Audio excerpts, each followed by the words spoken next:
Good evening to all of you. So, in the last class, we are discussing about methods of preparation and physical properties of acids. In this lecture, we are going to discuss about their chemical properties. Acids की chemical properties कौन कौन सी reactions वो शुरू करेंगे, वो चीज हम discuss करेंगे वन बाय वन। तो फर्स्ट, जैसे हमने अल्कोहल के केस में रिएक्शंस को डील किया था, कुछ रिएक्शंस ऐसी होती थी जहां पे कार्बन ऑक्सीजन के बीच का बॉन्ड क्लीव होता था, और कुछ रिएक्शंस ऐसी थी जहां पे ऑक्सीजन हाइड्रोजन का बॉन्ड क्लीव होता था। तो सिमिलर बेसिस पे यहाँ पे दो तरीके की रिएक्शंस ऑपरेट होती है। एक रिएक्शंस वो है जिनमें ऑक्सीजन हाइड्रोजन का बॉन्ड ब्रेक होगा, ये जो फर्स्ट हमारे पास है। सेकंड वो रिएक्शंस हैं जिसमें कार्बन ऑक्सीजन का बॉन्ड ब्रेक होगा, और इनके अलावा हम यहाँ इनकी रिडक्शन रिएक्शंस को डील करेंगे। और लास्ट में एक फोर्थ रिएक्शन है हमारे पास HBZ reaction, which arises due to alpha hydrogen with respect to acid. यदि किसी एसिड के पास अल्फा हाइड्रोजन है तो तभी ये रिएक्शन पॉसिबल है, अदरवाइज ये नहीं हो पाती। तो वन बाय वन हम इनको डील करते हैं। फर्स्ट हम डिस्कस करते हैं reaction due to cleavage of oxygen hydrogen bond. तो यहां से एक चीज आप देखिएगा ध्यान से, जब भी ये ऑक्सीजन हाइड्रोजन का बॉन्ड यहां से क्लीव करेगा तो ऑक्सीजन की जो इलेक्ट्रोनेगेटिविटी है वो ज्यादा होती है एज कंपेयर टू हाइड्रोजन। तो यहाँ जो हाइड्रोजन है ये प्रोटॉन की फॉर्म में यहां से बाहर जाएगा, और ऐसे सब्सटेंस जो प्रोटॉन लिबरेट करते हैं बेसिकली उनको जनरली हम एसिड बोलते हैं।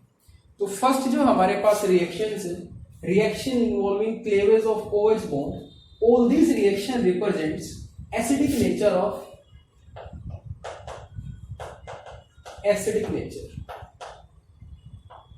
इनके एसिडिक नेचर को रिप्रेजेंट करेंगे ये सारी की सारी रिएक्शंस। और ये तीनों रिएक्शंस आप 10th क्लास में पढ़ के आए हैं, एसिड बेस सोल्ट का जो चैप्टर था, तो वहां हमने ये तीन रिएक्शंस पढ़ी थी कि whenever an acid react with a metal it liberate hydrogen gas। तो सेम काम यहाँ पे होगा, जब आप इस एसिड को सोडियम से रिएक्ट कराओगे तो यहाँ सोडियम कार्बोक्सिलेट बनेगा और हाइड्रोजन गैस रिलीज होगी। सेकंड, हमने वहां ये भी पढ़ा था कि एसिड बेस जब रिएक्ट करते हैं तो सोल्ट प्लस वाटर बनता है, वो काम यहाँ भी हुआ है, ये सोडियम कार्बोक्सिलेट बनेगा और वाटर यहाँ बना है। थर्ड, यदि हम बात करें reaction of acids with carbonate and bicarbonate, ये हमने पढ़ा था 10th में। तो जब भी कोई एसिड किसी कार्बोनेट या बाइकार्बोनेट के साथ रिएक्ट करता था तो वहां पे सोल्ट बनता था, और उसके अलावा वाटर और कार्बन डाइऑक्साइड गैस वहां फॉर्म होती थी। तो वो सारी की सारी जो रिएक्शंस हैं ये ऑलरेडी हम 10th क्लास में पढ़ के आए हैं। सिर्फ डिफरेंस ये था कि वहां जो एसिड हम जनरली कंपेयर करते थे वो मिनरल एसिड्स होते थे, यहाँ हम ऑर्गेनिक एसिड की बात कर रहे हैं। बाकी जो प्रोडक्ट हमारे बनेंगे वो सारे के सारे उसी कोरस्पोंडिंग बने हैं जो हमने 10th क्लास में डील किया था। तो ये सारी की सारी रिएक्शंस इनके एसिडिक नेचर को शो करेंगी। और सेकंड, यदि हम बात करें reaction due to cleavage of carbon oxygen bond, तो कार्बन ऑक्सीजन का जब ये बॉन्ड क्लीव होगा यहां से, तो यहाँ पे ये 5 से 6 रिएक्शंस हैं जो हमने पढ़नी है। वन बाय वन इनको हम डिस्कस करते हैं। ये सारी की सारी रिएक्शन जो फर्स्ट 3 हैं ये ऑलरेडी हम डिस्कस कर चुके हैं बेटा एल्काइल हैलाइड के अंदर।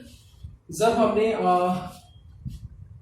एल्काइल हैलाइड को प्रिपेयर किया था उस टाइम ये सारी रिएक्शंस हमने पढ़ी थी। Reaction with PCl3, reaction with PCl5, reaction with SOCl2, thionyl chloride. लेकिन डिफरेंस ये है कि वहां पे जो प्रोडक्ट बनता था वो क्लोरो एल्केन बनता था, और यहाँ जो प्रोडक्ट हमारे पास बना है ये हमारे पास बना है एसिड हैलाइड या असाइल हैलाइड, फर्स्ट 3 रिएक्शंस के अंदर। तो जब एसिड की आप रिएक्शन कराओगे PCl5 के साथ फॉस्फोरस पेंटाक्लोराइड, तो असाइल हैलाइड बनेगा, फॉस्फोरस ऑक्सीक्लोराइड बनेगा और HCl बनेगा। सेकंड केस में यदि आप बात करोगे असाइल हैलाइड बनेगा प्लस H3PO3 बनेगा, यहाँ पे फॉस्फोरस का ऑक्सो एसिड बना है ये। थर्ड केस में थाइनाइल क्लोराइड आपने यूज किया है, तो जो 2 बॉय प्रोडक्ट यहाँ रिलीज होंगे वो गैसेज होंगे, HCl भी गैसेस फॉर्म में बाहर जाएगा, SO2 भी गैसेस फॉर्म में बाहर जाएगा। तो इन तीनों रिएक्शंस के अंदर जो एसिड है वो चेंज हुआ है एसिड डेरिवेटिव में, और जो एसिड डेरिवेटिव यहाँ बना है वो है हमारे पास असाइल हैलाइड। अब फोर्थ रिएक्शन की यदि मैं बात करूं, this is very important reaction, reaction of acid with ammonia. आगे इसको हम डिस्कस करेंगे और की ब्लॉक में भी हम ये बात कर चुके हैं कि अमोनिया जो होता है वो बेस का काम करता है due to the presence of lone pair on this nitrogen atom. Nitrogen atom पे लोन पेयर है और इसी वजह से ये बेस का काम करता है। तो एसिड और बेस जब रिएक्ट करेंगे तो ये सोल्ट बनाएंगे और वाटर जो है वो जनरली रिलीज होगा। तो स्टार्टिंग में यहाँ सोल्ट बनता है, अमोनियम सोल्ट बनेगा RCOO नेगेटिव NH4 पॉजिटिव, और इसको जब हीट किया जाएगा तो वाटर एलिमिनेट होकर जो रिजल्टिंग प्रोडक्ट यहाँ बनेगा वो हमारे पास बनेगा अमाइड। और ये जो रिएक्शन हमने लिखी है this is very important for conversion point of view. Acid को अमाइड में जब हम चेंज करेंगे तो हमें जनरली वहां क्या करना है, अमोनिया के साथ रिएक्शन करानी है और उसको हीट करना है।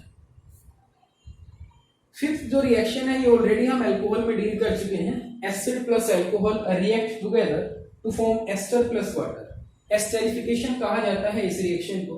तो ये हमने अल्कोहल में भी डिस्कस किया था और एसिड में भी इसको उसी तरीके से हम करेंगे। और एस्टरिफिकेशन की मैकेनिज्म दी हुई है एनसीईआरटी के अंदर, आल्दो वो सिलेबस का पार्ट नहीं है। उसकी यदि मैं थोड़ी सी आपको एक्सप्लेन करता हूं तो सबसे फर्स्ट स्टेप में हमारे पास जो है एसिड जो है वो प्रोटोनेट होगा।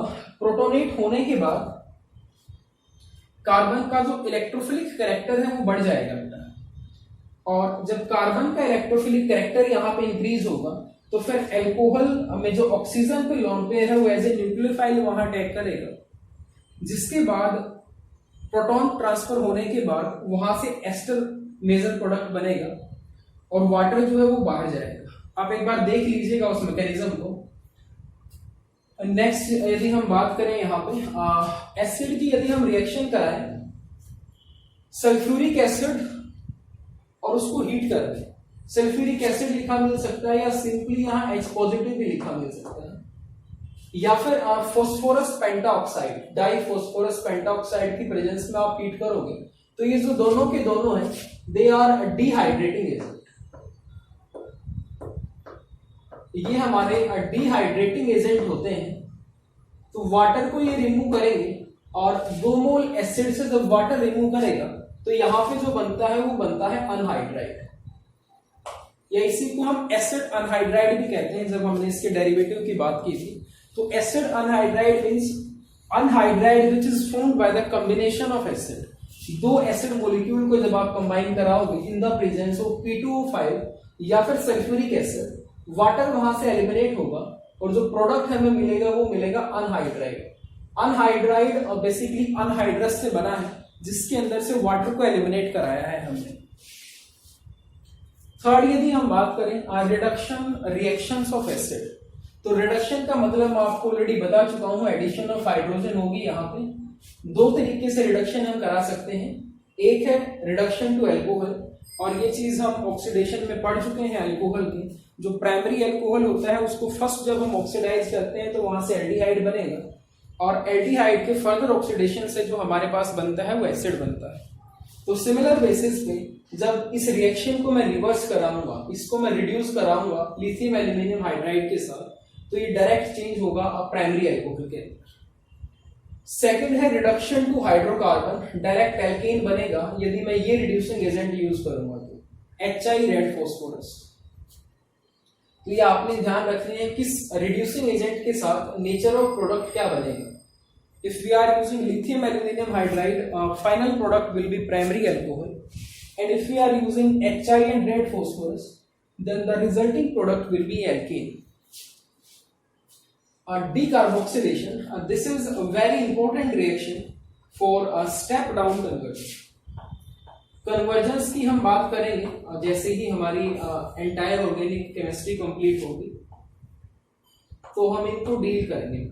Step down convergence, step down conversion का मतलब ये है कि in moving from reactant to product, the number of carbon atom will decrease. ऐसे कन्वर्जन को स्टेप डाउन कन्वर्जन कहा जाता है।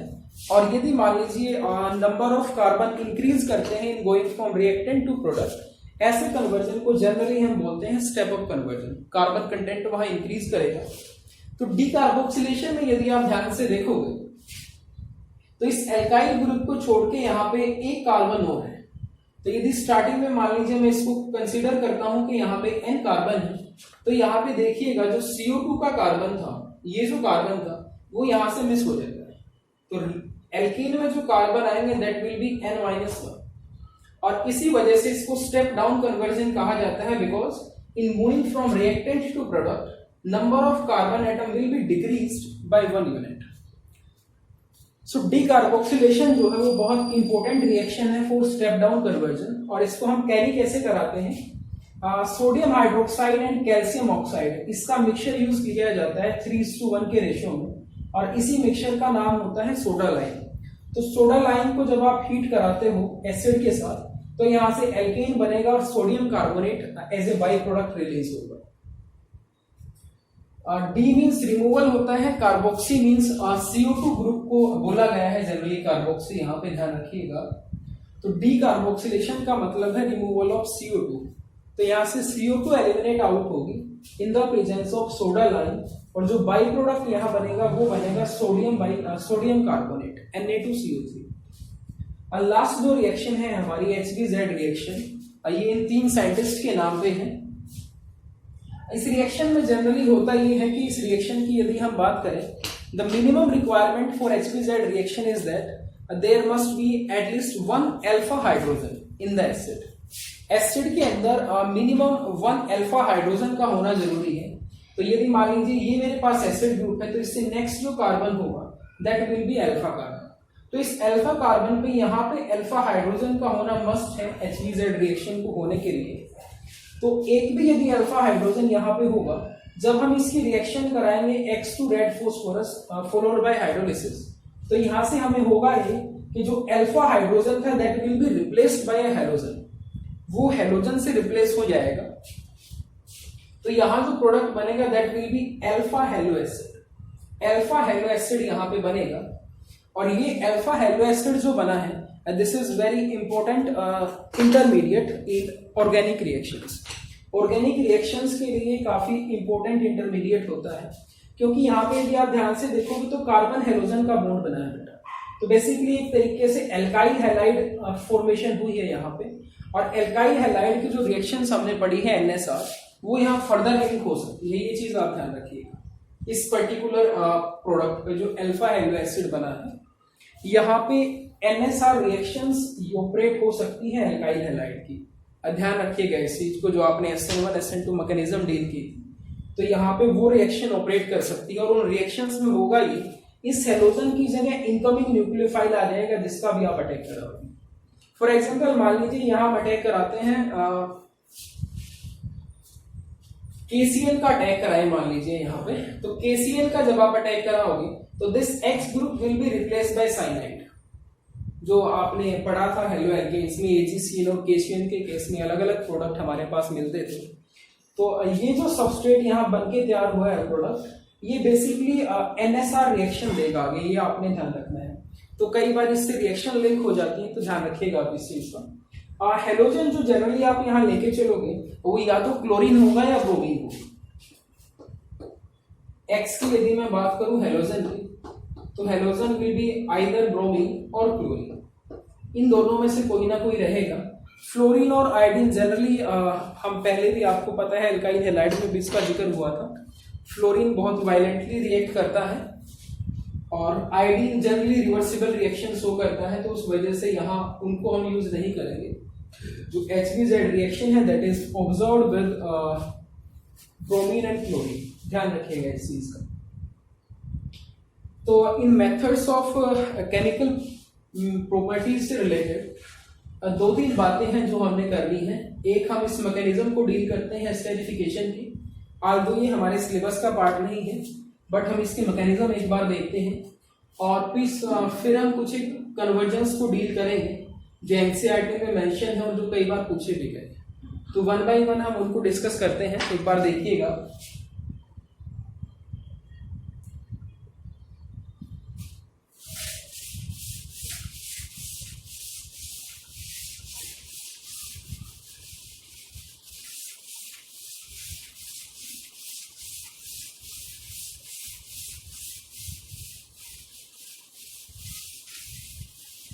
अब फर्स्ट हम डिस्कस करते हैं conversion of benzoic acid to बेंजोमाइड।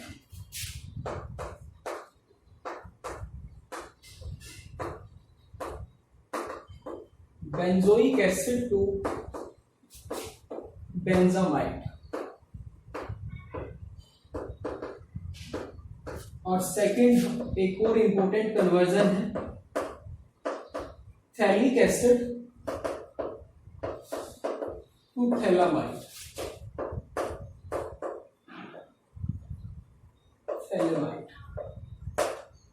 तो ये दो कन्वर्जन्स हैं। थैलेमाइड एक अमीन्स में हम रिएक्शन पढ़ेंगे गैब्रियल थैलेमाइड सिंथेसिस, तो वहां ये स्टार्टिंग रिएक्टेंट होता है। तो कैसे ये बनेगा हमने एक तो ये देखना है इस चैप्टर में, और दूसरा हम इन रिएक्शंस को कैरी करेंगे। दोनों के दोनों रिएक्शन विद अमोनिया पे बेस्ड हैं, जो हमने अभी डिस्कस की थी कि जब एसिड किसी अमोनिया के साथ रिएक्ट करेगा और उसको हम हीट करेंगे तो जो वहां फाइनल प्रोडक्ट बनेगा वो हमारे पास अमाइड बनेगा। तो यदि मैं बेंजोइक एसिड की बात करता हूं तो बेंजोइक एसिड जो हमारे पास होगा, this will be our benzoic acid COOH। जब हम इसकी रिएक्शन कराएंगे अमोनिया के साथ,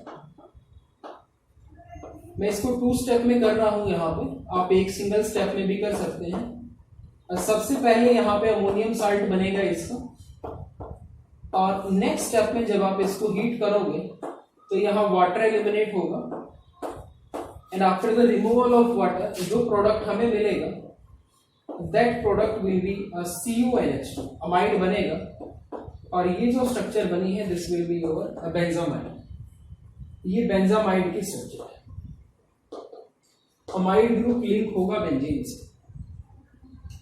और सेकंड यदि हम बात करें phthalic acid to phthalimide, phthalic acid की स्ट्रक्चर मैंने लास्ट क्लास में डिस्कस की थी जब नोमेनक्लेचर की बात हुई थी बेटा।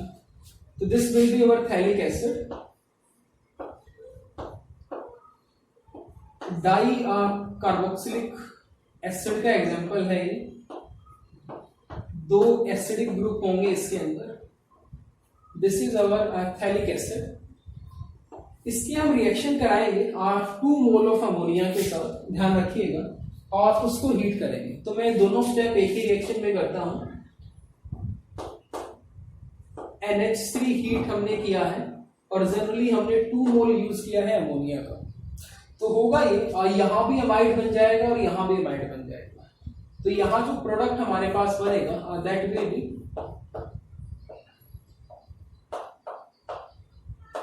CuNH2, एक प्रोडक्ट तो ये बनेगा हमारे पास, और दूसरा प्रोडक्ट बनेगा ये CuNH। तो जो दोनों एसिड ग्रुप थे हमारे वो both of them converted into amide. Last step में जब इसको स्ट्रॉन्ग हीट किया जाएगा, ऑन स्ट्रॉन्ग हीटिंग यहां से अमोनिया गैस रिलीज होगी, तो NH3 जब रिलीज होगा, NH2 मान लीजिए यहां से चला जाए, हाइड्रोजन यहां से चला जाए, तो दोनों के बीच NH बॉन्ड कनेक्ट हो जाएगा। तो यहां जो प्रोडक्ट बनेगा फाइनल हमारा, that product will B C double bond O। Similarly यहां भी C डबल बॉन्ड O रहेगा, और इन दोनों के बीच NH यूनिट आ जाएगा, और ये जो स्ट्रक्चर हमारे पास बनी, this will be the structure of phthalimide. ये थैलेमाइड की स्ट्रक्चर है। तो ये 2 कन्वर्जेंस कई बार पूछे गए हैं, आप इनको ध्यान से देखिएगा, और इसीलिए मैंने आपको बोला भी था कि जो रिएक्शन ऑफ अमोनिया होती है विद एसिड वो बहुत इंपॉर्टेंट होती है कन्वर्जन पॉइंट ऑफ व्यू से। तो जब भी एसिड किसी भी अमोनिया के साथ रिएक्ट करता है तो वहां पे स्टार्टिंग में अमोनियम सोल्ट बनता है, और आफ्टर हीटिंग वहां से वाटर एलिमिनेट होने के बाद अमाइड बन जाएगा।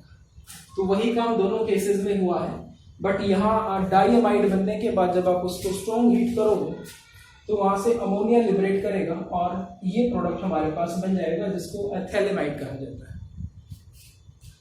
लास्ट हम बात करते हैं मैकेनिज्म ऑफ एस्टेरिफिकेशन। एस्टेरिफिकेशन की मैकेनिज्म की बात करते हैं हम।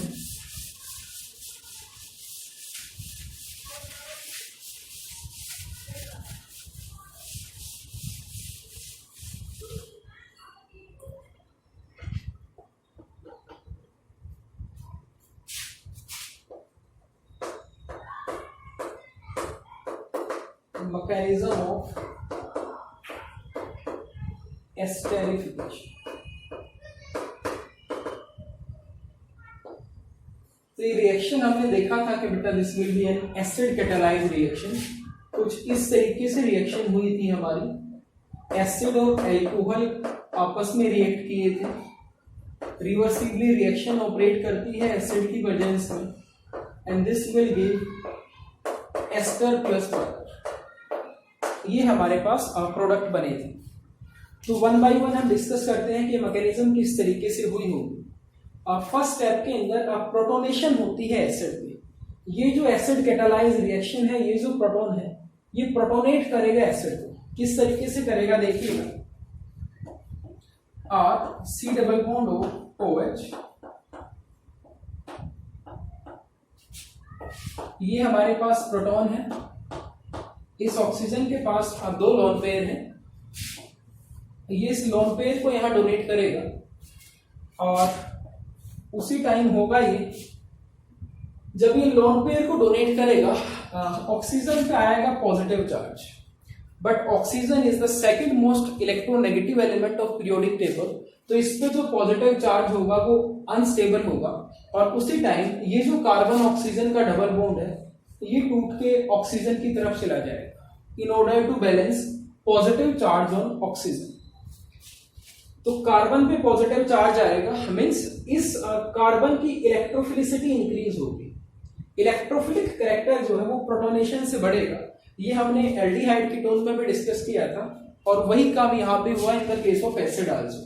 तो फर्स्ट स्टेप में क्या होगा देखिएगा, आर सी OH, यहां पे भी OH रहेगा और ये हमारे पास आएगा पॉजिटिवली चार्ज। अब नेक्स्ट स्टेप में हमारे पास होगा ये जो एल्कोहल का मॉलिक्यूल है हमारे पास R-OH, इस ऑक्सीजन के पास भी लोन पेयर है, this will be the rate determining step, slow step होगा। तो ये जो लोन पेयर है this will attack on this carbon और इस कार्बन पे जब ये अटैक करेगा तो हमारे पास नेक्स्ट जो स्ट्रक्चर बनेगी दैट विल बी, ध्यान से देखिएगा, आर सी, दो OH मेरे पास ऑलरेडी यहां कनेक्ट थे पहले ही और थर्ड जो मेरे पास ऑक्सीजन जुड़ेगा, इसके साथ एक हाइड्रोजन है, एक एल्काइल ग्रुप है और इस पे पॉजिटिव चार्ज। अब नेक्स्ट स्टेप के अंदर यहाँ आप प्रोटॉन ट्रांसफर होगा, अगेन उसका रीजन भी यही है कि ऑक्सीजन पे जो पॉजिटिव चार्ज है that will be less stabilised, ये लेस स्टेबलाइज्ड है तो यहाँ प्रोटॉन ट्रांसफर होगा और प्रोटॉन ट्रांसफर होने के बाद हमारे पास ये स्ट्रक्चर बनेगी, R C OH OH2 positive and OH। अब ये कैसे हुआ है आप देख लीजिए एक बार। आप इस ऑक्सीजन के पास दो लोन पेयर है यहाँ पे। अब प्रोटेन का मतलब ये है कि ये जो H है ये H पॉजिटिव की फॉर्म में यहां से बाहर जाएगा, तो जब ये बॉन्ड क्लीव करेगा, ध्यान से देखिएगा, इस बॉन्ड के दोनों इलेक्ट्रॉन ऑक्सीजन पे आएंगे, इस ऑक्सीजन का चार्ज यहाँ बैलेंस हो जाएगा, लेकिन ये प्रोटॉन की फॉर्म में बाहर जाएगा H पॉजिटिव, तो ऑक्सीजन इसको अपने एक लोन पेयर देगा and this will change to OH2 positive. क्योंकि ऑक्सीजन इलेक्ट्रॉन डोनेट किए हैं तो इस वजह से ऑक्सीजन पे जो है वो पॉजिटिव चार्ज आएगा। लास्ट स्टेप में क्या होगा देखिएगा,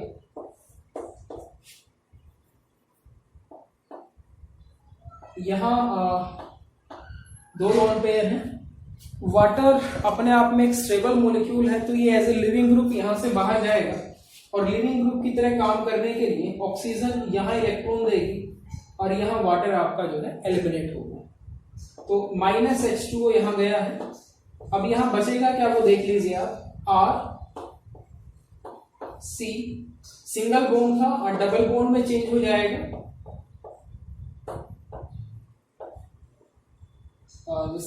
ये OR है बेटा, तो this will B OR dash.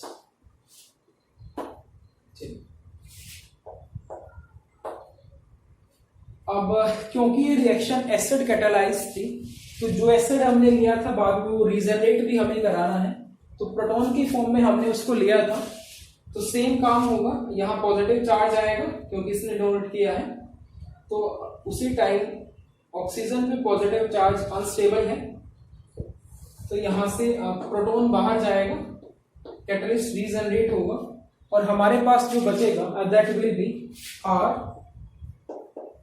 C double bond O O R ester. सारे के सारे रिएक्शन रिवर्सिबल है, तो आप साइन रिवर्सिबल का लगा सकते हो यहाँ पे, ध्यान रखिएगा इस चीज का। तो बेसिकली एस्टेरिफिकेशन की जो मैकेनिज्म है वो इस तरीके से ऑपरेट हुई है। दोबारा से मैं एक बार बता देता हूं आपको। सबसे पहले प्रोटोनेशन होगी। अब प्रोटोनेशन होने से आपके दिमाग में ये क्वेश्चन आ सकता है कि सर इस ऑक्सीजन के पास भी तो लोन पेयर है, ये प्रोटोनेशन में पार्टिसिपेट क्यों नहीं कर सकता। यदि ये प्रोटोनेशन में पार्टिसिपेट करेगा तो इस कार्बन की इलेक्ट्रोफिलिक कैरेक्टर पे बहुत ज्यादा फर्क नहीं पड़ेगा। वो तभी पड़ेगा जब ये ऑक्सीजन यहाँ पार्टिसिपेट करेगा और इसके पॉजिटिव चार्ज को बैलेंस करने के लिए जो डबल बॉन्ड था वो सिंगल बॉन्ड में चेंज हुआ। तो यहाँ से ये स्ट्रक्चर बनी है सबसे पहले प्रोटोनेशन से, और प्रोटोनेशन से हुआ ही है कि इस कार्बन का जो इलेक्ट्रोफिलिक कैरेक्टर था वो इंक्रीज हुआ। इलेक्ट्रोफिलिक कैरेक्टर इंक्रीज होने के बाद अल्कोहल जो हमने लिया था वो एज ए न्यूक्लियोफाइल यहाँ पे अटैक करेगा and this will be the rate determining step. तो हमारे पास ये स्ट्रक्चर बनेगा। नेक्स्ट में हमारे पास क्या है, यहाँ प्रोटॉन ट्रांसफर हुआ है और प्रोटॉन ट्रांसफर होने के बाद OH2 क्योंकि अपने आप में एक स्टेबल मॉलिक्यूल है तो ये अपने आप को बाहर लेके जाएगा और उसके लिए ऑक्सीजन जो है इसको आप पुश करेगा बाहर जाने के लिए। अपने 2 इलेक्ट्रॉन यहाँ डोनेट करेगा, डबल बॉन्ड बनेगा और लास्ट में एसिड कैटालाइज रिएक्शन थी, तो जो एसिड हमने स्टार्टिंग में यूज किया था इन द प्रोटोनेशन उसको हमें वापस करना पड़ेगा। So this will be the mechanism of esterification. Although हमारे सिलेबस का पार्ट नहीं है बट एनसीईआरटी में गिवन है, तो आप एक बार इसको वहां से भी देख सकते हो और यहां से भी आप उसको बड़ी आसानी से समझ सकते हो। एक चीज मैं आपको बेटा बता देता हूं कि मैकेनिज्म का जो पार्ट है या ये मूवमेंट कैसे हुई है इलेक्ट्रॉन्स की, ये आपको तभी क्लियर होगा जब आपने जनरल ऑर्गेनिक कंसेप्ट्स को बहुत अच्छे से पढ़ा होगा। तो यदि आपने वो लेक्चर्स नहीं देखे हैं स्टार्टिंग में जो आपको करने के लिए बोला गया था, तो उन लेक्चर्स को एक बार आप दोबारा जरूर देखिएगा, तभी आपको ये आसानी से समझ आएगा कि कहां से कहां अटैक हुआ है और किस तरीके की एरो को हमने रिप्रेजेंट किया है और इसका मीनिंग क्या है। तो लास्ट क्लास के अंदर एक ही लेक्चर और लगेगा इस चैप्टर में हमारा, वहां हम डिस्कस करेंगे factors affecting acidic strength of compounds. कोई भी कंपाउंड है उसकी जो एसिडिक स्ट्रेंथ होगी, उस एसिडिक स्ट्रेंथ को कौन कौन से फैक्टर हैं जो अफेक्ट करेंगे, और हम कुछ कंपाउंड्स को रिलेटिवली कंपेयर भी करेंगे एसिडिक स्ट्रेंथ को, कौन कम एसिडिक होगा कौन ज्यादा एसिडिक होगा। बट अगेन वहां पे भी जो हमारा मेन रोल रहेगा वो इन्हीं फैक्टर्स का रहेगा बेटा, इंडक्टिव एंड रेजोनेंस। तो एक बार उनको आप बड़े अच्छे से पढ़ लीजिए एक बार, तभी आगे जो हम करेंगे वो आपको समझ में आ पाएगा। चलिए नेक्स्ट जो हम इसमें डील करेंगे वो है हमारा acidic strength and factors affecting acidic strength.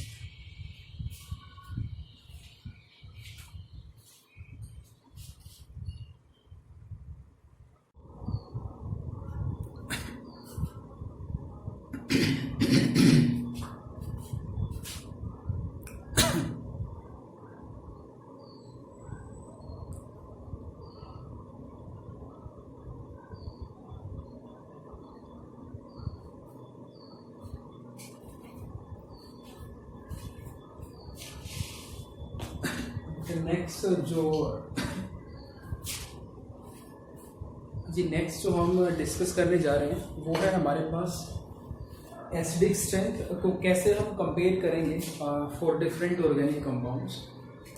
Basically हमें डील एसिड्स को ही करना है, एक से ज़्यादा यदि आपको एसिड दे दिए जाएं तो कैसे उनकी एसिडिक स्ट्रेंथ वेरी करेगी, उस चीज़ को हमने डील करना है बेसिकली। इक्विलिब्रियम में आपने 11th में एक कंसेप्ट पढ़ा था, Brønsted concept of acid and base, तो उसका यहाँ पे थोड़ा सा रोल रहेगा, उसको एक बार हम रिवाइज कर लेते हैं। According to that concept, species which donate a proton means proton donor species are acid and proton acceptor species are bases. तो बेसिकली ये जो एसिड है, जब आप इसको वाटर में आयनाइज कराओगे तो ये आपको हाइड्रोनियम आयन देगा और ये स्पीसीज बनेगी RCOO नेगेटिव। किसी भी एसिड से प्रोटॉन निकलने के बाद जो स्पीसीज बनती है that is known as conjugate base. और ये कंजुगेट एसिड बेस का कंसेप्ट जो आया था हमारे पास वो ब्रोंस्टेड कंसेप्ट से ही आया था। तो इस रिएक्शन के लिए यदि मान लीजिए हम इक्विलिब्रियम कांस्टेंट लिखते हैं तो इक्विलिब्रियम कांस्टेंट हमें पता है concentration of product to concentration of reactant होता है। तो प्रोडक्ट में हमारे पास कार्बोजाइलेट आयन होगा, हाइड्रोनियम आयन होगा, यहाँ एसिड होगा और वाटर होगा। उसको हमने थोड़ा सा रीअरेंज करके लिखा है और के इक्विलिब्रियम इनटू वाटर, इसको हमने एक नया कांस्टेंट नाम दिया है, इसको हमने के से रिप्रेजेंट किया है। And this K is known as ionization constant of acid. Ionization constant. ये सारी की सारी चीजें हमने 11th में भी पढ़ी थी, बट वहां इनका यूज करना हमने नहीं सीखा, उसको बेसिकली अब हम डील करेंगे। तो यदि आप यहाँ ध्यान से देखोगे तो this K is directly proportional to hydronium ion concentration. तो जितनी ज्यादा इस के की वैल्यू आएगी मीन्स उतना ही अमाउंट हाइड्रोनियम आयन का ज्यादा बना होगा। तो greater the value of K more will be the liberation of hydronium ion and more will be the acidic strength. PK जैसे पीएच हमने पढ़ा था, pH, P stand for negative logarithm. तो सिंपली पीके की यदि मैं बात करूंगा तो this will be minus logarithm of के।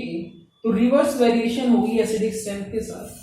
के डायरेक्टली प्रोपोर्शनल होता है, पीके इनवर्सली प्रोपोर्शनल होगा। Means lower the value of PK more will be the acidic strength. जितनी पीके की वैल्यू छोटी होगी उतनी ही एसिडिक स्ट्रेंथ की जो वैल्यू होगी वो ज्यादा होगी। Now this Ka and Pk values are experimentally determined और ये हमें बहुत हेल्प करेंगी किसी भी कंपाउंड्स की एसिडिक स्ट्रेंथ को कंपेयर करने में। मैक्सिमम केसेस में हमारा जो काम चल जाएगा वो चल जाएगा इलेक्ट्रॉनिक फैक्ट्स के अकॉर्डिंग, इंडक्टिव रेजोनेंस इफेक्ट के अकॉर्डिंग हम कंपेयर करेंगे और वहां से हमारा जो काम है ऑर्डर जो है वो आ जाएगा। बट कुछ केसेस के अंदर जहाँ पे हमें कुछ कंफ्यूजन रहेगा उन दो ट्रेंड्स के बीच या दोनों इफेक्ट में, तो फिर ऐसे केसेस में हम एक्सपेरिमेंटल डाटा की तरफ मूव करते हैं और फिर हम उसकी पीके या के वैल्यू को कंसीडर करें। ये तो बात हुई कि एसिडिक स्ट्रेंथ को हम कैसे एक्सप्रेस कर सकते हैं, या तो के की टर्म में करेंगे या पीके की टर्म में करेंगे। रिलेशन आपने याद रखना है, डायरेक्टली प्रोपोर्शनल है के साथ और इनवर्सली प्रोपोर्शनल है पीके के साथ। नेक्स्ट हम बात करते हैं कंपैरिजन कैसे करेंगे दो कंपाउंड्स की एसिडिक स्ट्रेंथ का। ये बहुत इंपॉर्टेंट पार्ट है और इसको आपने बड़े ध्यान से देखना है। जब भी एसिडिक स्ट्रेंथ के कंपैरिजन की बात आएगी, एक कंपाउंड हो या एक से ज्यादा हो, तो जनरली उस केस में हमने उस पर्टिकुलर कंपाउंड का जो कंजुगेट बेस बनेगा उस कंजुगेट बेस की स्टेबिलिटी को हमने देखना होता है। यदि वो कंजुगेट बेस ज्यादा स्टेबल है तो उसकी एसिडिक स्ट्रेंथ भी ज्यादा होगी, और यदि वो लेस स्टेबल है या उसकी स्टेबिलिटी कम है तो उसकी जो एसिडिक स्ट्रेंथ होगी वो भी हमारे पास कम होगी। तो सिंपल सा कंसेप्ट है, देखिएगा, एसिड से हमने एक प्रोटॉन को रिमूव कराया तो यहाँ कंजुगेट बेस बनेगा और this conjugate base carry a negative charge, जैसा कि आप यहाँ देख सकते हैं। ये एसिड था, यहाँ से हमने प्रोटॉन को रिमूव कराया तो ये जो स्पीसीज बनी है this carry negative charge. Now stability of conjugate base depends on the dispersal of this negative charge over the entire molecule. ध्यान से समझिएगा इस चीज को, कंजुगेट बेस की जो स्टेबिलिटी है वो इस चीज पे डिपेंड करेगी कि इस कंजुगेट बेस पे जो नेगेटिव चार्ज हमारा आया था वो उस पूरे मॉलिक्यूल पे डिस्पर्ज हो सकता है कि नहीं हो सकता है। If that negative charge can be dispersed over entire molecule, the stability of such conjugate base is more and the basic acidic strength of that corresponding acid is also more. तो basically हमें ये check करना होता है dispersal of negative charge. वो जो negative charge आया है वो डिस्पर्ज हो सकता है कि नहीं हो सकता है। यदि वो डिस्पर्ज हो सकता है तो कंजुगेट बेस जो है वो ज्यादा स्टेबल होगा और एसिडिक स्ट्रेंथ भी ज्यादा होगी। यदि वो डिस्पर्ज नहीं होगा या फिर वो इंटेंसिफाई हो रहा होगा, इंटेंसिफाई होने का मतलब ये है कि नेगेटिव चार्ज या इलेक्ट्रॉन डेंसिटी यदि वहां पे बढ़ रही है किसी तरीके से तो जनरली उसको बोला जाता है इंटेंसिफाइंग ऑफ नेगेटिव चार्ज। तो सिंपल सा कंसेप्ट यही है जो हमने ध्यान रखना है। एसिडिक स्ट्रेंथ डायरेक्टली प्रोपोर्शनल होगी स्टेबिलिटी ऑफ कंजुगेट बेस पे। Stability of conjugate base further depend करती है dispersal of negative charge over the molecule. जो नेगेटिव चार्ज आपका आया है वो कितना डिस्पर्स हुआ है मॉलिक्यूल के ऊपर, और ये डिस्पर्सल फर्दर दो इफेक्ट्स पे डिपेंड करता है। One is known as inductive effect and second is known as resonance effect. Inductive effect, resonance effect, ये आप जीओसी में पढ़ के आए हो जनरल ऑर्गेनिक कंसेप्ट के अंदर। अब वहां भी यदि किसी ने नहीं पढ़े हैं तो ऑर्गेनिक स्टार्ट करने से पहले हमने इनको एक बार दोबारा से रिवाइज भी किया था, तो उन वीडियोस को एक बार आप जरूर देखिएगा। अब मैं इनके एक्सप्लेनेशन पे नहीं जाऊंगा कि इंडक्टिव इफेक्ट क्या है, रेजोनेंस इफेक्ट क्या है, सिर्फ मैं ट्रेंड्स की बात करता हूं कैसे ये इफेक्ट करेंगे। फर्स्ट में बात करता हूं इंडक्टिव इफेक्ट की। नेगेटिव चार्ज का डिस्पर्सल होने का मतलब ये है कि वहां पे ऐसी स्पीसीज कोई प्रेजेंट है जो उस नेगेटिव चार्ज को फैला सके मॉलिक्यूल के ऊपर। फैलाने का मतलब ये है कि उस नेगेटिव चार्ज को जो विड्रॉ करा सके। तो जो इलेक्ट्रॉन विड्राइंग ग्रुप होते हैं जनरली वो कंजुगेट बेस की स्टेबिलिटी को इंक्रीज करते हैं और ये एसिडिक स्ट्रेंथ को भी इंक्रीज करेंगे। ध्यान रखिएगा इस चीज का। All electron withdrawing groups stabilizes the conjugate base by dispersing the negative charge. Different electron withdrawing group यदि आपके पास प्रेजेंट है तो उनके लिए कोडर है जो आपने ध्यान रखना है। CF3 का विड्रॉइंग इफेक्ट सबसे ज्यादा होगा, followed by NO2, followed by CN, और फिर आपके हेलोजेंस आएंगे और लास्ट में आएगी फिनाइल रिंग C6H5। सेकेंड यदि मैं बात करूं डोनेटिंग ग्रुप की, तो electron donating group destabilizes conjugate base by intensifying the negative charge. Conjugate base पे ऑलरेडी नेगेटिव चार्ज होगा और डोनेटिंग ग्रुप फर्दर उसको क्या करेंगे, इलेक्ट्रॉन सप्लाई करेंगे उनके नेचर की वजह से, क्योंकि इलेक्ट्रॉन डोनेटिंग ग्रुप का काम यही होता है कि they will increase the electron density. तो ये ऑलरेडी नेगेटिवली चार्ज था, ऊपर से डोनेटिंग ग्रुप इसको इलेक्ट्रॉन देगा तो लाइट चार्जेस के बीच रिपल्शंस होंगे और ये जो कंजुगेट बेस होगा ये हमारा लेस स्टेबल हो जाएगा यहाँ पे। तो इलेक्ट्रॉन डोनेटिंग ग्रुप का भी यदि मॉडल देखूं तो जो टर्सरी एल्काइल ग्रुप होता है उसका सबसे ज्यादा रहेगा, फिर सेकेंडरी एल्काइल, फिर प्राइमरी एल्काइल जिसमें आपका इथाइल आएगा और फिर हमारा आएगा मिथाइल। तो यहां से एक चीज क्लियर ये है कि जो विड्रॉइंग ग्रुप है वो एसिडिक स्ट्रेंथ को इंक्रीज करेंगे और जो डोनेटिंग ग्रुप है वो एसिडिक स्ट्रेंथ को डिक्रीज करेंगे। इसी के अलावा दो बहुत इंपॉर्टेंट पॉइंट है इंडक्टिव इफेक्ट के रिस्पेक्ट में। फर्स्ट है हमारा ये, inductive effect is a distance depending effect. ये हमने पढ़ा था। डिस्टेंस डिपेंडिंग इफेक्ट का मतलब ये है जैसे जैसे कंजुगेट बेस के सराउंडिंग में विड्रॉइंग ग्रुप लगे होंगे या जैसे जैसे उनकी पोजीशन इंक्रीज होती जाएगी वैसे वैसे इन ग्रुप का जो इफेक्ट है उनकी स्टेबिलिटी पे या उनकी डिस्पर्सल पे वो कम होता जाता है। और ऐसा देखा जाता है कि after third and fourth carbon minus I या plus I effect becomes negligible. Third या फोर्थ कार्बन के बाद जो इंडक्टिव इफेक्ट होता है वो बिल्कुल नलीफाइड हो जाता है, कोई काम नहीं रहता है उसका। तो इस चीज का याद रखिएगा। अब बाकी सब हम एग्जांपल्स पे आएंगे तो मैं इसको बताऊंगा कि इसका मेन मीनिंग क्या है डिस्टेंस डिपेंडिंग का, कैसे हम इसको यूज करेंगे। फोर्थ है, more the number of electron withdrawing and electron donating group more will be the inductive effect. जितने ज्यादा इलेक्ट्रॉन विड्रॉइंग या इलेक्ट्रॉन डोनेटिंग ग्रुप लगे होंगे उतना ही ज्यादा हमारे पास माइनस आई या प्लस आई इफेक्ट होगा। तो ध्यान रखिएगा इस चीज का। Greater the number of electron withdrawing or electron donating group present, more will be the minus I and plus I effect respectively. तो इंडक्टिव इफेक्ट के बारे में तीन चार चीजें हैं जो हमें याद रखनी है। रेजोनेंस इफेक्ट भी सेम काम करता है बट वहां जो डिस्पर्जन होता है नेगेटिव चार्ज का वो डिलोकलाइजेशन ऑफ पाई इलेक्ट्रॉन्स के थ्रू होता है रेजोनेंस में।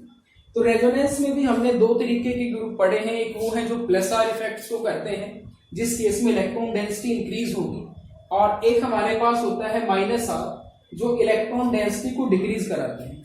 तो जो माइनस आर वाले ग्रुप होंगे वो हमारे कंजुगेट बेस को स्टेबलाइज करेंगे और एसिडिक स्ट्रेंथ को वो इंक्रीज करेंगे। प्लस आर जिनका इफेक्ट रहेगा वो कंजुगेट बेस को लेस स्टेबलाइज बनाएंगे या डिस्टेबलाइज करेंगे और वो एसिडिक स्ट्रेंथ को डिक्रीज करेंगे। रेजोनेंस के रिस्पेक्ट में एक ही पॉइंट है जो आपने याद रखना है जब हम बेंजोइक एसिड के केस पे इसकी बात करेंगे। Resonance effect never operates at मेटापोजिशन। Resonance effect की यदि हम बात करें तो वो ऑर्थो पैरा पे ऑपरेट करता है, मेटा पोजिशन पे कभी भी रेजोनेंस ऑपरेट नहीं करता है, क्योंकि जब भी आप किसी कंपाउंड की रेजोनेटिंग स्ट्रक्चर लिखते हो तो आपने देखा होगा मेटा पोजिशन अनचेंज्ड रहती है, वहां पे ना कभी पॉजिटिव चार्ज आता है ना कभी नेगेटिव चार्ज आता है, और इसी वजह से ऐसा बोला जाता है कि मेटा पोजिशन जो है that will B unaffected by the resonance. तो ये चीजें आपने ध्यान रखनी है। दोबारा से मैं आपको बता देता हूं एक बार, किसी भी ऑर्गेनिक कंपाउंड की जो एसिडिक स्ट्रेंथ है that will be expressed either in terms of के और इन टर्म्स ऑफ पीके। के की टर्म्स में यदि आप बात करोगे तो वहां डायरेक्ट रिलेशन है, और पीके की टर्म में बात करेंगे तो इनवर्स रिलेशन होता है। जब भी दो या दो से ज्यादा कंपाउंड की एसिडिक स्ट्रेंथ हमने कंपेयर करनी है, वहां हम उस पर्टिकुलर कंपाउंड का कंजुगेट बेस बनाते हैं by removing proton from that, और उस कंजुगेट बेस की जो स्टेबिलिटी हमारे पास होगी that will be the key point two decide acidic strength. तो जितनी ज्यादा कंजुगेट बेस की स्टेबिलिटी हमारे पास होगी उतनी ही एसिडिक स्ट्रेंथ हमारे पास ज्यादा होगी। और कंजुगेट बेस की स्टेबिलिटी का मीनिंग मैं आपको बता चुका हूं, that is nothing but this is the dispersal of negative charge. जो नेगेटिव चार्ज उस कंजुगेट बेस पे आया है वो उस एंटायर मॉलिक्यूल पे डिस्पर्स हुआ है या नहीं हुआ है, वो उसकी स्टेबिलिटी होती है। तो इसको डिस्पर्स कौन करा सकते हैं? विड्रॉइंग ग्रुप, चाहे वो इंडक्टिव से हो चाहे वो रेजोनेंस से हो। और इसको डिस्टेबलाइज कौन करेंगे? वो करेंगे डोनेटिंग ग्रुप, चाहे वो प्लस आई हो चाहे वो प्लस आर। इसके अलावा दो पॉइंट हमने इंडक्टिव में पढ़े हैं। फर्स्ट ये है कि जो इंडक्टिव इफेक्ट होता है that is a distance depending effect. जैसे जैसे माइनस आई या प्लस आई ग्रुप दूर जाता जाएगा जिस कंजुगेट बेस से, जहां पे नेगेटिव चार्ज होगा उसकी विसिनिटी से जितना वो दूर जाता जाएगा उसका जो इफेक्ट होगा वो उतना ही कम होता जाता है। और जितने ज्यादा नंबर ऑफ इलेक्ट्रॉन डोनेटिंग और इलेक्ट्रॉन विड्रॉइंग ग्रुप प्रेजेंट होंगे उतना ही ज्यादा हमारे पास उनका कोरस्पॉन्डिंग इफेक्ट होगा, चाहे वो माइनस आई हो या फिर वो प्लस आई हो। अब इस चीज को एक बार देखने के बाद हम कुछ एग्जांपल्स के थ्रू इस चीज को डील करेंगे कि कैसे हम स्टेबिलिटी को कंपेयर करेंगे और क्या वहां पे ट्रेंड्स आ सकते हैं पॉसिबल। चलिए वन बाय वन उन एग्जांपल्स को हम डिस्कस करते हैं।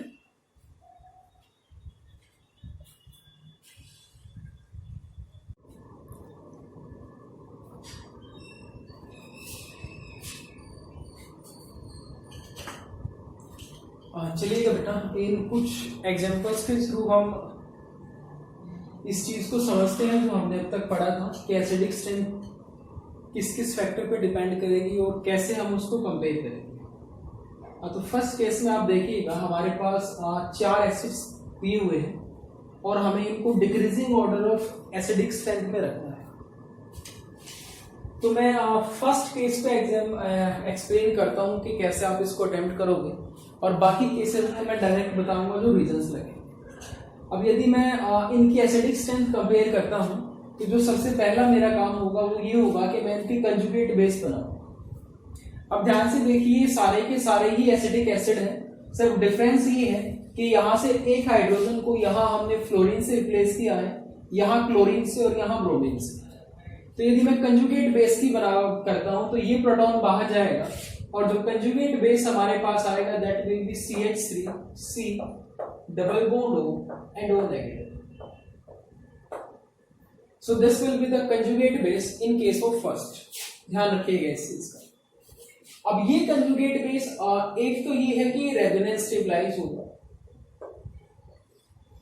इसकी एक रेजोनेटिंग स्ट्रक्चर हम लिख सकते हैं, और वो रेजोनेटिंग स्ट्रक्चर यदि आप लिखोगे तो that resonating structure will be, वो स्ट्रक्चर हमारे पास आएगी CH3 C O negative double bond O।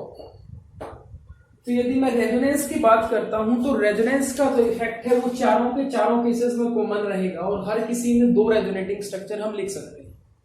तो अकॉर्डिंग टू रेजोनेंस इफेक्ट हम इस ऑर्डर पे एक्सप्लेन नहीं कर सकते, क्योंकि रेजोनेंस इफेक्ट इक्वल कंट्रीब्यूट करेगा चारों के चारों केसेस में। अब सेकंड यदि आप बात करते हो तो हम इंडक्टिव इफेक्ट पे चलते हैं।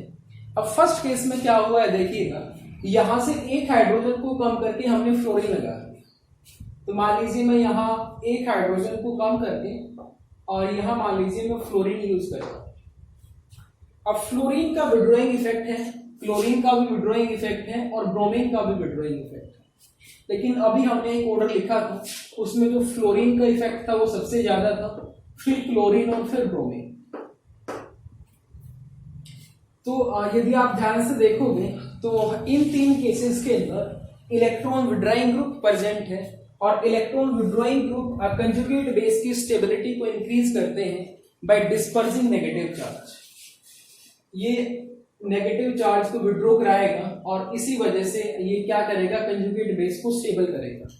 तो यदि इसके अकॉर्डिंग आप देखोगे तो फ्लोरीन के केस में जो कंजुगेट बेस बनेगा that will be the most stable, followed by chlorine, bromine और सबसे लास्ट में हमारा आएगा एसिटिक एसिड। तो यदि मैं एसिडिक स्ट्रेंथ का ऑर्डर भी लिखता हूं तो वो ऑर्डर भी सेम सीक्वेंस पे होल्ड करेगा।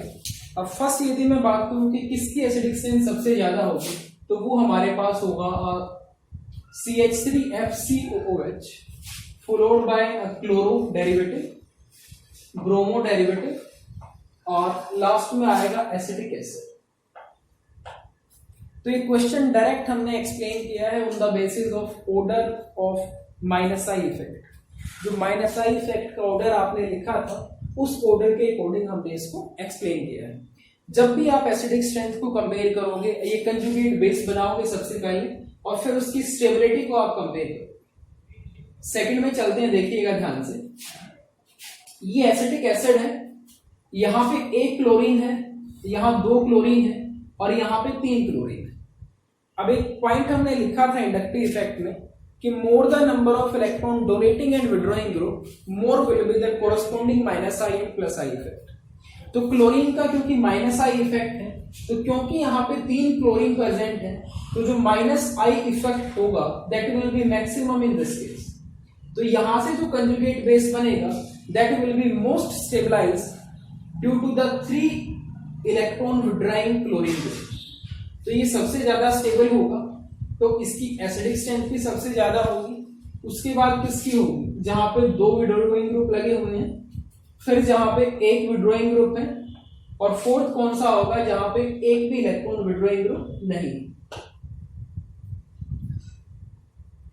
थर्ड की यदि आप बात करते हो, थर्ड में सारे के सारे ही यदि आप ध्यान से देखोगे तो ये ब्यूटेनोइक एसिड है, बट डिफरेंस ये है कि यहाँ पे हमारा जो है वो थर्ड कार्बन पे क्लोरीन लगा हुआ है और यहाँ पे जो है वो सेकंड कार्बन पे क्लोरीन लगा हुआ है। अब हमने इंडक्टिव में एक चीज और पढ़ी थी और वो ये थी कि इंडक्टिव इफेक्ट जो होता है that will B distance depending effect. तो डिस्टेंस डिपेंडिंग इफेक्ट होने की वजह से अब यहां से जो कंजुगेट बेस बनेगा, देखिएगा मैं इसको थोड़ा सा आपको बना के दिखाता हूं, ज्यादा डिटेल में मैं नहीं जाऊंगा, सिर्फ आप एक चीज देख लीजिएगा। फर्स्ट केस की यदि मैं बात करता हूं तो यहाँ पे Cl है और यहाँ पे मेरे पास CH2 होगा और यहाँ CH3 होगा। अब यदि मैं इसके केस में कंजुगेट बेस बनाऊंगा तो मैं उस कंजुगेट बेस को दिखा देता हूं। यहाँ Cl रहेगा और यहाँ H रहेगा। अब यदि आप ध्यान से देखोगे तो यहाँ तो जो माइनस ग्रुप है उसके एडजेसेंट कार्बन पे इलेक्ट्रॉन विड्रॉइंग ग्रुप लगा हुआ है। This will be more close to this negative charge as compare to this chlorine. तो जो पॉइंट हमने पढ़ा था कि जो डिस्टेंस डिपेंडिंग है, तो क्योंकि यहाँ पे डिस्टेंस कम है इलेक्ट्रॉन विड्रॉइंग ग्रुप का, कहां से, जहां पे नेगेटिव चार्ज है, तो इस वजह से ये ज्यादा स्टेबल होगा।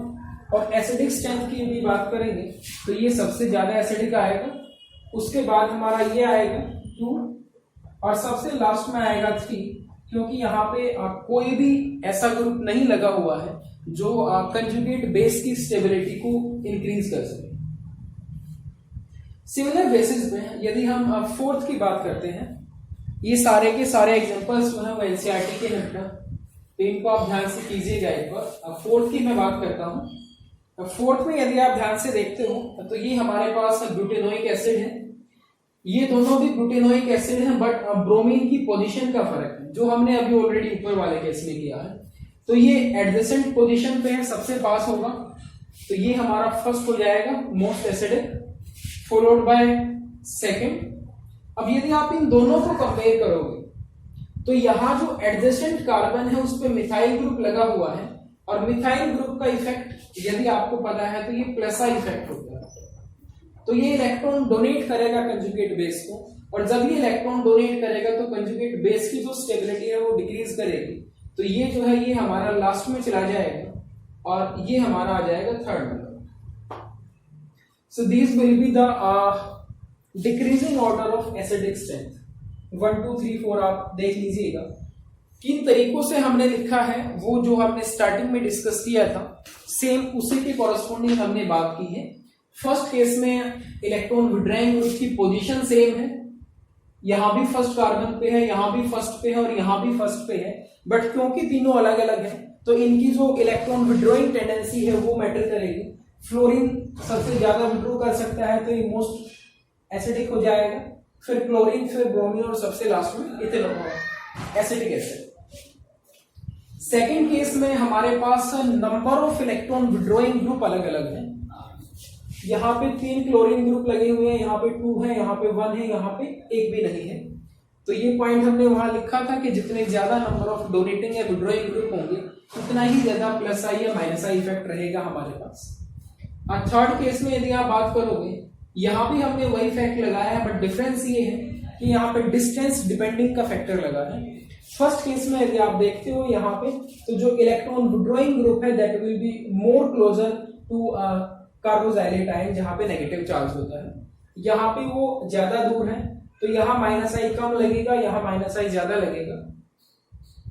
और लास्ट पे हमने दोनों का रिजल्टेंट लिया है, ये प्लस आई ग्रुप था, बाकी सारे माइनस आई ग्रुप थे, तो इसी वजह से ये जो है हमारा वो फोर्थ चला जाता है, और बाकी जो थे हमारे पास वो इसी कोरस्पोंडिंग में आएंगे।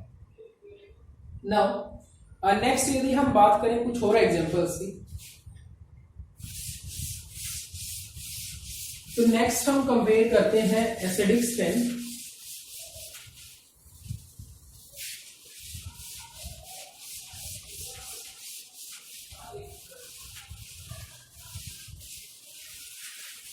Acidic strength of alcohol, phenol and acids.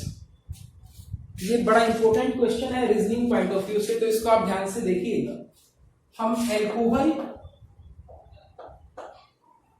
Phenol, चलिए मैं यहां बना लेता हूं फिनोल को, और एसिड की एसिडिक स्ट्रेंथ को कंपेयर करेंगे। तो जो सबसे पहला काम हमारा रहेगा वो रहेगा इनके कंजुगेट बेस बनाना। अब फर्स्ट केस में यदि मैं कंजुगेट बेस बनाता हूं तो यहां से आप प्रोटॉन को हटा दीजिए, तो हमारे पास जो कंजुगेट बेस बनेगा that will B this RO negative, जिसको हम एल्कोक्साइड बोलते हैं, एल्कोक्साइड। सेकेंड केस में जो कंजुगेट बेस हमारे पास बनेगा that will B O negative, जिसको फिनॉक्साइड कहा जाता है।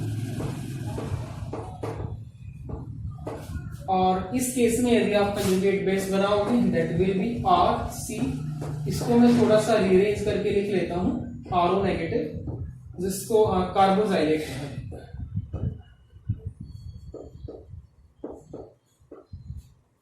अब ध्यान से देखिएगा, फर्स्ट केस की यदि हम बात करें, जहां पे नेगेटिव चार्ज है उससे एल्काइल ग्रुप जुड़ा हुआ है, और इस एल्काइल ग्रुप का इफेक्ट हमें पता है कौन सा होता है, प्लस आई। तो ये तो इस कंजुगेट बेस को बेटा लेस स्टेबलाइज करेगा या डिस्टेबलाइज करेगा due two plus I effect. Second और थर्ड केस की यदि हम बात करें, तो सेकंड केस में हमने रेजोनेटिंग स्ट्रक्चर बनाई हुई है इसकी, जब हमने एल्कोहल की बात की थी, तो इस तरीके से यहाँ पे रेजोनेंस पॉसिबल है, और ये हमारे पास जो है स्ट्रक्चर्स आएंगे रेजोनेट। ध्यान से देखिएगा, ये ऑलरेडी हम डिस्कस कर चुके हैं कैसे इनको ड्रॉ किया जाता है।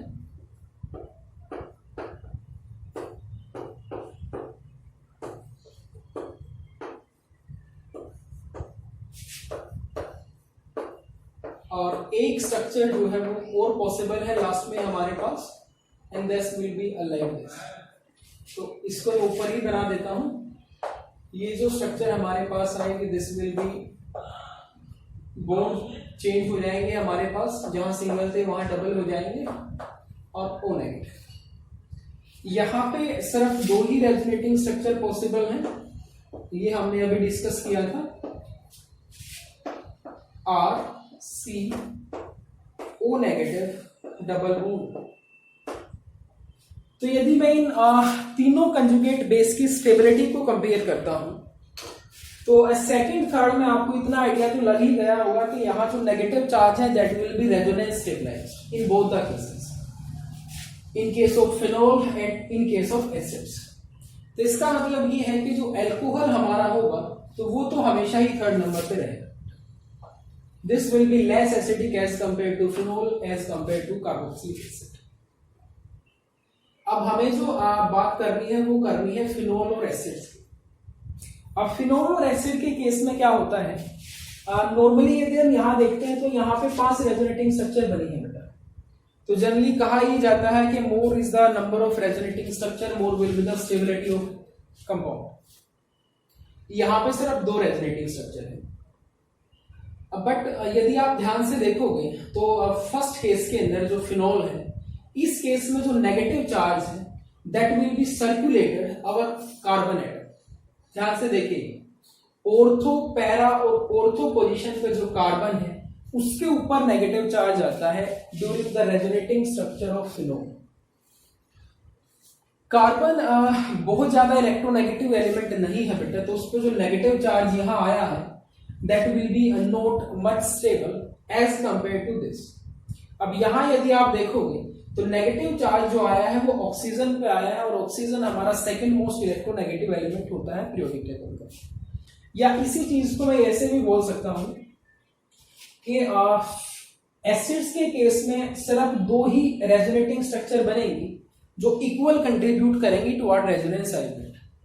तो यदि यहां से मैं परसेंटेज कैरेक्टर की बात भी करूं कि रेजोनेंस हाइब्रिड की तरफ इनका परसेंटेज कैरेक्टर कितना होगा, तो that will B 50% of this and 50% of this. इस केस में यदि हम बात करते हैं तो ये जो कंट्रीब्यूशन हमारे पास रहेगा ये रहेगा 20% एक पर्टिकुलर स्ट्रक्चर। तो उसके अकॉर्डिंग भी ये जो है वो ज्यादा स्टेबल होगा इसके कंपैरिजन में। या फिर थर्ड हम बात कर सकते हैं कि यहाँ पे 2 ऑक्सीजन एटम है जिनके ऊपर नेगेटिवली चार्ज डिस्ट्रीब्यूटेड है, यहां सिर्फ एक ही ऑक्सीजन एटम है। या फिर जो स्टार्टिंग में हमने पढ़ा है कि जो इस केस में ऑक्सीजन पे नेगेटिव चार्ज डिस्ट्रीब्यूट हुआ है और यहाँ पे कार्बन पे हुआ है जो इतना ज्यादा इलेक्ट्रोनेगेटिव नहीं होता है।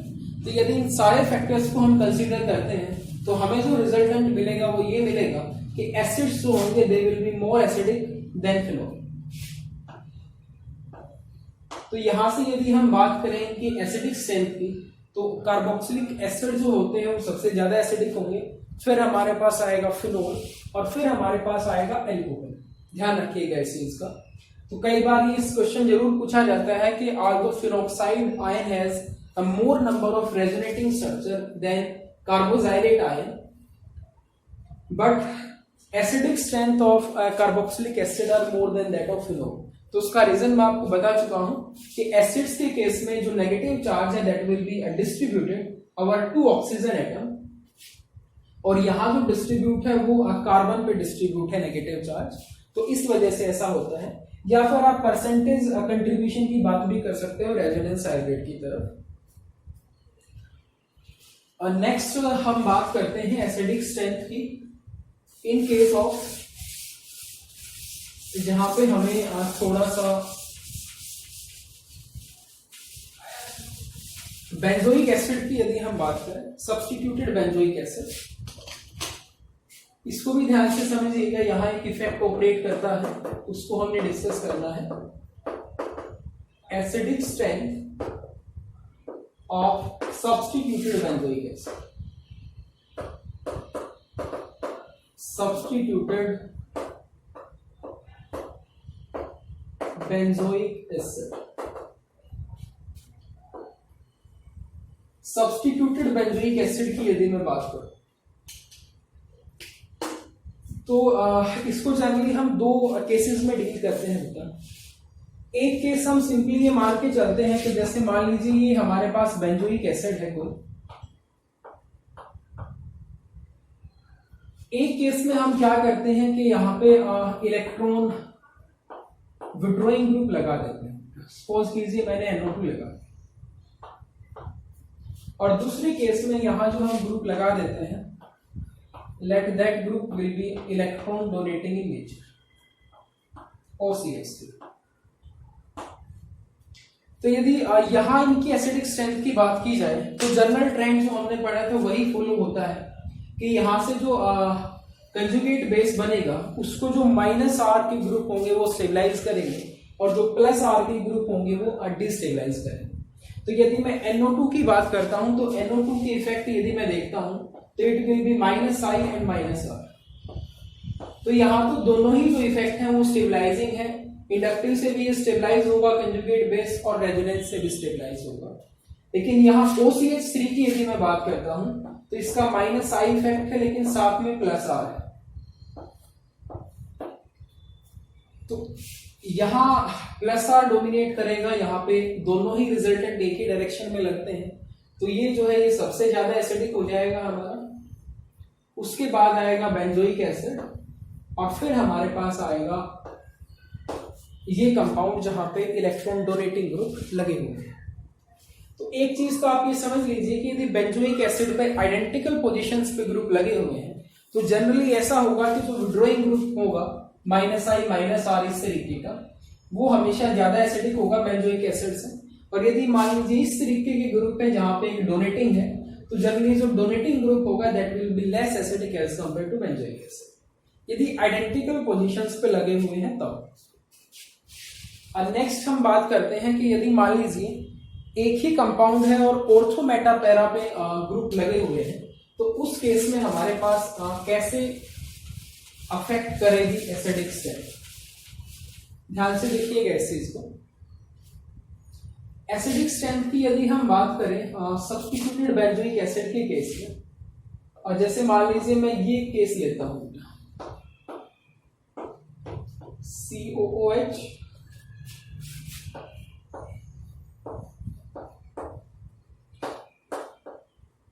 OH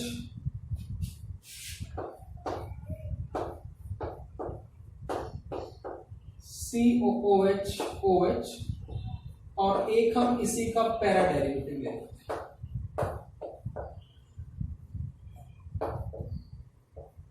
और सपोज कीजिए हमें इनकी एसिडिक स्ट्रेंथ का ऑर्डर आपको बताना है, तो यहां ऑर्डर क्या रहेगा। ऐसे केसेस में एक इफेक्ट ऑपरेट करता है जिसको ऑर्थो इफेक्ट कहा जाता है। ध्यान से सुनिएगा, ऑर्थो इफेक्ट। आल्दो एनसीईआरटी में इस तरीके का कोई क्वेश्चन है नहीं, बट फिर भी यदि कभी आ जाता है तो आप इसको ध्यान से समझिएगा। ऑर्थो इफेक्ट क्या कहता है कि ortho substituted benzoic acid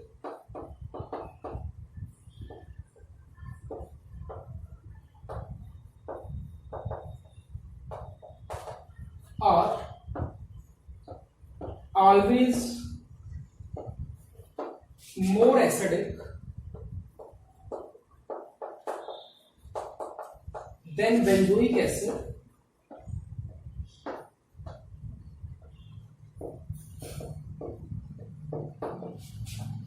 irrespective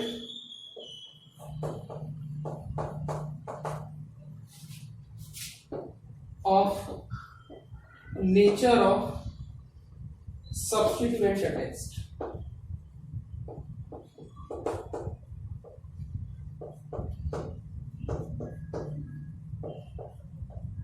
ortho substituted acid जो होंगे वो हमेशा ही ज्यादा एसिडिक होंगे बेंजोइक एसिड से, और बल्कि मेटा और पैरा डेरिवेटिव से भी ये हमेशा ज्यादा एसिडिक होते हैं। ध्यान रखिएगा इस चीज का।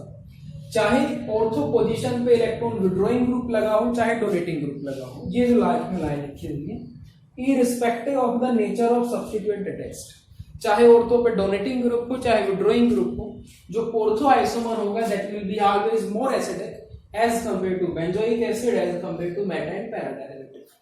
तो यदि यहां हम एसिडिक स्ट्रेंथ की बात करते हैं तो ड्यू टू ऑर्थो इफेक्ट ये जो कंपाउंड है this will be the most acidic. ध्यान से समझिएगा इस चीज।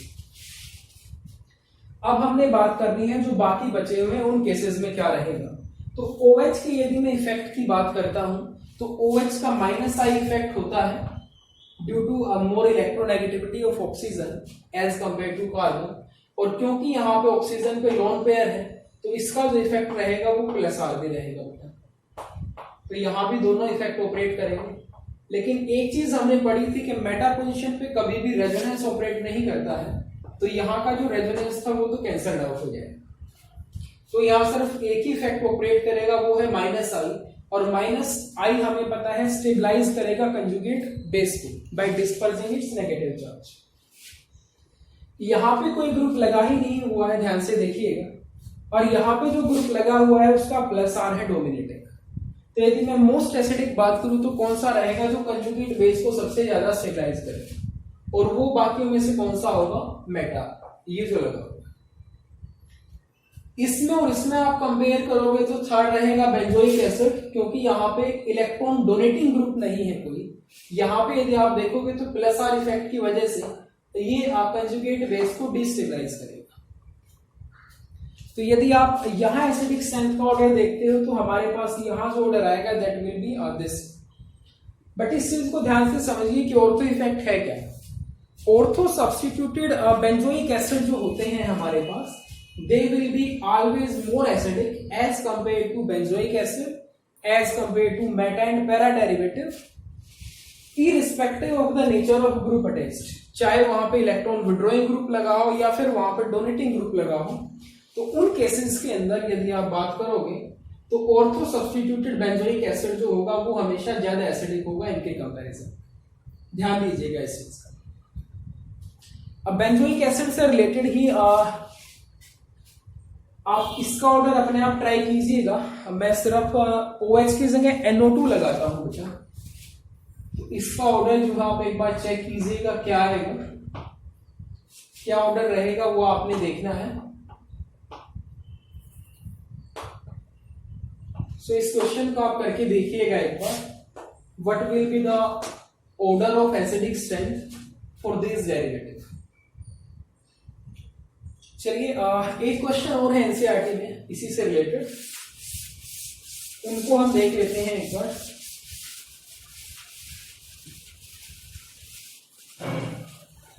यदि मान लीजिए मैं इन दो कंपाउंड की एसिडिक स्ट्रेंथ की बात करूं बेटा,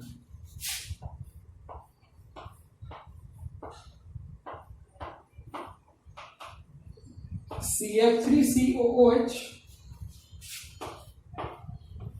और एक हम बात करते हैं COOH, और यहां हम ले लेते हैं CH3। अब यहां देखिएगा बेंजोइक एसिड है दोनों केसेस में, बट पैरा पोजीशन पे यहां CF3 है, यहां CH3 है। CH3 की इफेक्ट की यदि हम बात करें, ये मिथाइल ग्रुप है, इसका इफेक्ट +I होगा, ये हमने पढ़ा था अभी। CF3 यदि आपको याद है तो -I इसका सबसे ज्यादा होता था, जो ऑर्डर हमने लिखा था वहां पे CF3 का -I सबसे ज्यादा था। तो ये विड्रॉइंग है, ये डोनेटिंग है, और विड्रॉइंग ग्रुप हमें पता है स्टेबलाइज करते हैं। तो एसिडिक स्ट्रेंथ के यदि मैं ऑर्डर की बात करूंगा तो ये ऑर्डर आएगा, this will be most acidic, this will be less acidic. और लास्ट में एक छोटा सा टॉपिक है, एक क्वेश्चन और है आपके लिए। You have to compare the acidic strength of these 3 acids. आप एक बार इसको करके देखिएगा। Formic acid, acetic acid and benzoic acid.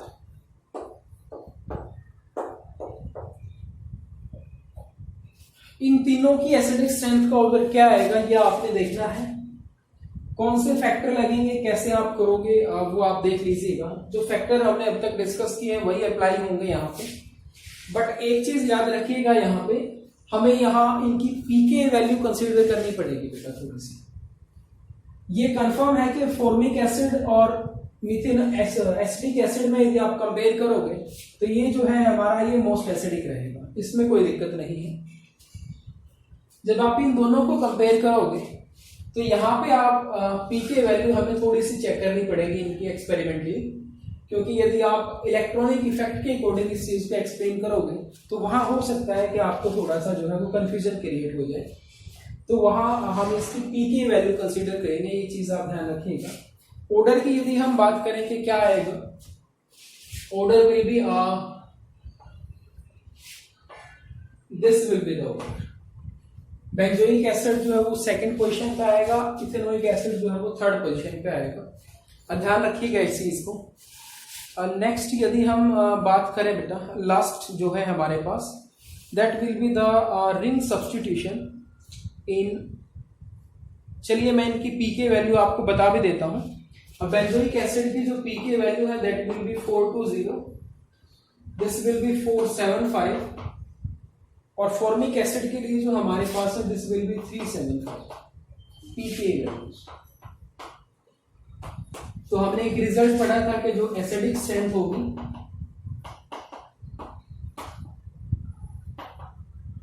That will be inversely proportional to pK, तो उसके अकॉर्डिंग ये ऑर्डर लिखा गया है। फैक्चुअल डाटा है, एक्सपेरिमेंटल बेस्ड, तो आपने ये थोड़ा सा ध्यान रखना है। यहाँ पे कंफ्यूजन क्रिएट होता है इस प्रॉब्लम में, कई बार ये पूछा भी जाता है, तो इसको आप ध्यान से देखिएगा। लास्ट हम बात करते हैं ESR of benzoic acid, electrophilic substitution of benzoic acid.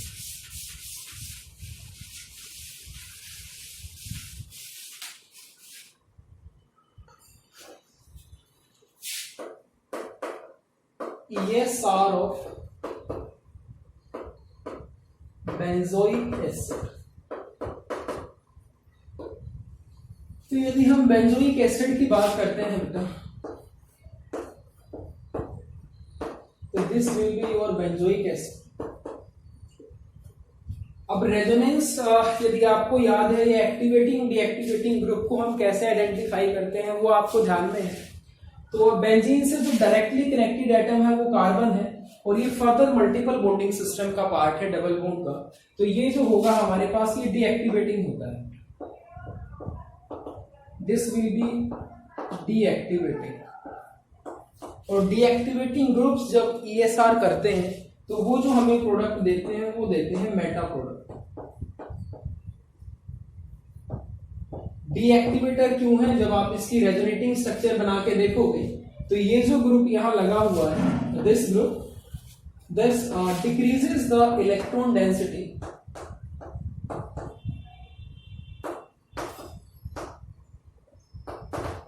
At ortho and para position. ये ऑर्थो और पैरा पोजीशन पे इलेक्ट्रॉन डेंसिटी को इंक्रीज करेगा, और इलेक्ट्रोफाइल हमें पता है वहां अटैक करते हैं जहां इलेक्ट्रॉन डेंसिटी ज्यादा होती है।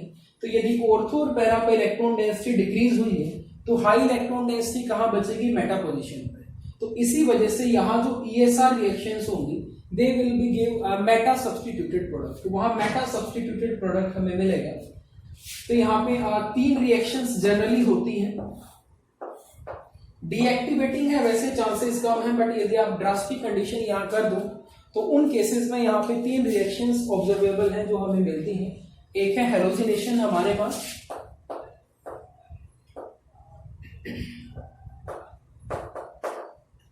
एक सल्फोनेशन भी हो जाती है ड्रास्टिक कंडीशन में, और एक है हमारे पास नाइट्रेशन। तो इनके इलेक्ट्रोफाइल हम ऑलरेडी डिस्कस कर चुके हैं। तो फर्स्ट केस में यदि मैं प्रोडक्ट की बात करूंगा तो फर्स्ट केस में जो प्रोडक्ट हमारे पास बनेगा वहां मेटा पोजीशन पे X लग जाएगा, और हेलोजिनेशन में यूजुअली आपको पता है हम ब्रोमिनेशन या क्लोरिनेशन कराते हैं। सल्फोनेशन में मेटा पोजीशन पे SO3H ग्रुप जुड़ेगा, ध्यान रखिएगा इसका। और नाइट्रेशन में यदि हम बात करें तो नाइट्रेशन में यहाँ पे जो है वो NO2 ग्रुप जुड़ता है, nitro group. Friedel craft reactions जो है वो हाईली डीएक्टिवेटिंग जो ग्रुप होते हैं वो कभी भी नहीं देते हैं, ना ही बेंजोल्डिहाइड देगा ना ही बेंजोइक एसिड देगा, ध्यान रखिएगा इस चीज का।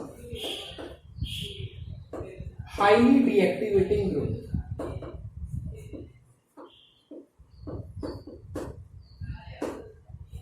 या strong deactivating group do not give FC reaction, Friedel craft reactions, ये नहीं देते हैं। या आप इस चीज को ऐसे समझ लीजिए कि माइनस आर इफेक्ट की वजह से जो COOH ग्रुप है ये इलेक्ट्रॉन रिच हो जाएगा हमारा, और इस केस में जो कैटलिस्ट हम यूज करते हैं वो लेविस एसिड होता है।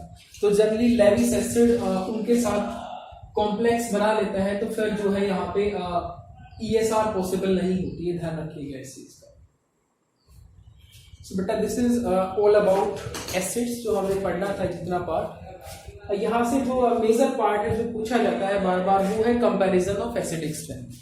तो उसके लिए प्लीज आप एक बार इंडक्टिव रेजोनेंस को ध्यान से पढ़िएगा, और जो चीजें यहाँ पे बताई गई हैं किस किस फैक्टर पे डिपेंड करेगा, कैसे कंजुगेट बेस की स्टेबिलिटी मैटर करेगी, कम कब होगी, ज्यादा कब होगी, तो उस चीज को कंसिडर करके और आप एग्जांपल्स को सोल्व करके देखिएगा जो एनसीईआरटी में है।